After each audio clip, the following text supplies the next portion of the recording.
Panambí e Irupé. Una tarde, dos indiecitas jugaban sobre un barranco, y ni el sol ni el río hubieran podido decir cuál era la más bonita de las dos, si Irupé con su vestido blanco o Panambí con su collar de cuentas de colores. Irupé y Panambí se entretenían mirando las largas hileras de hormigas, se reían espiando las lagartijas verdes y tiraban piedrecitas al río que recorría al pie del barranco.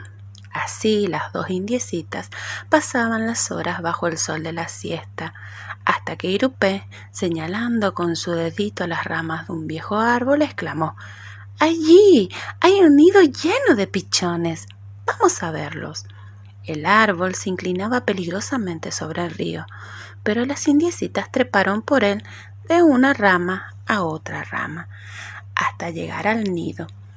Y ya estaban junto a los pichones, ya iban a estirar las manos para acariciarlos, cuando la rama que sostenía a Irupé se quebró y la indiecita cayó al vacío.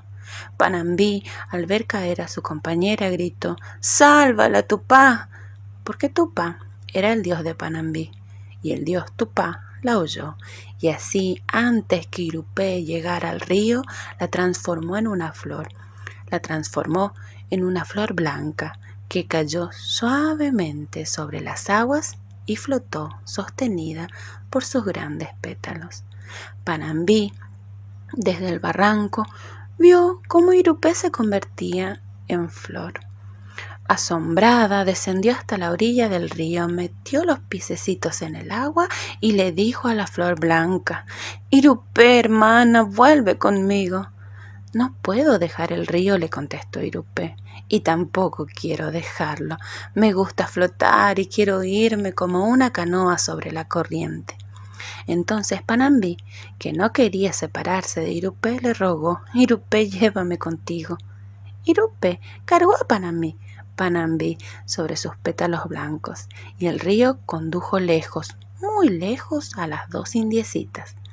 A Panambí con su collar de cuentas de colores, a Irupé convertida en una flor. El sol de la siesta las miraba alejarse cada vez más.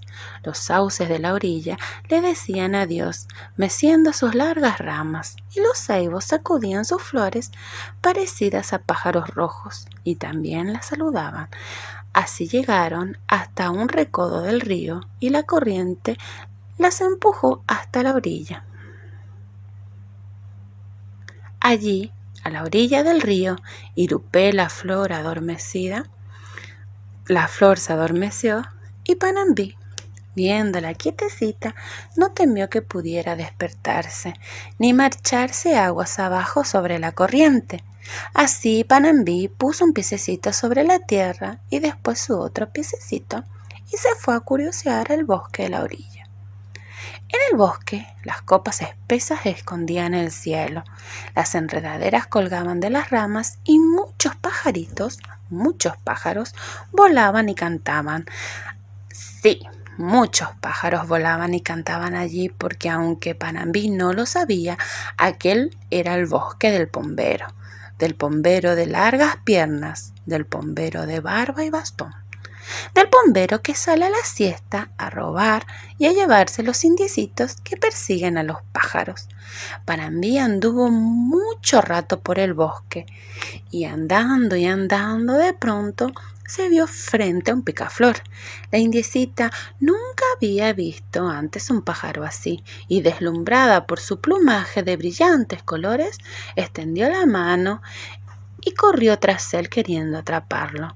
Entonces el pombero, con sus piernas largas, su barba y su bastón, en 2 zancadas estuvo junto a Panambí y la asió por un brazo. «¡Suéltame!», le pidió la indiecita asustada. «No», le dijo el pombero, «tú querías atrapar mi picaflor, pero yo te atrapé a ti, y te encerraré en una jaulita de ramas». Panambí forcejeaba y forcejeaba, tratando de desprenderse de las manos del pombero, pero el pombero no la soltaba. Entonces Panambí le mordió los dedos, y cuando el bombero abrió la mano de dolor, la indiecita huyó. El bombero no quería dejarla escapar. Corrió tras ella. La indiecita en su fuga tropezó de pronto con el tatú.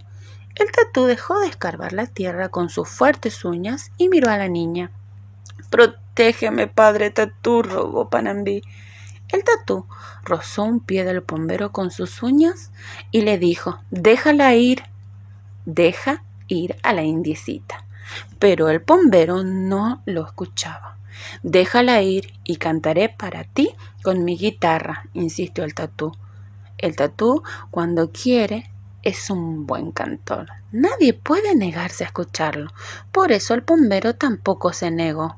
Entonces el tatú tomó su guitarrita y muy lentamente, cantó. Duérmanse los pajaritos, duérmase el bombero y los pichoncitos, duérmase ligero, que se duerma el bosque, ramita, ramita, que duerma el bombero y huya la indiecita. Escuchando al tatú y a su guitarra, poco a poco el bosque se fue durmiendo. Se durmieron los pájaros a mitad de su vuelo y se durmió el bombero con su bastón y su barba, de pie sobre sus largas piernas.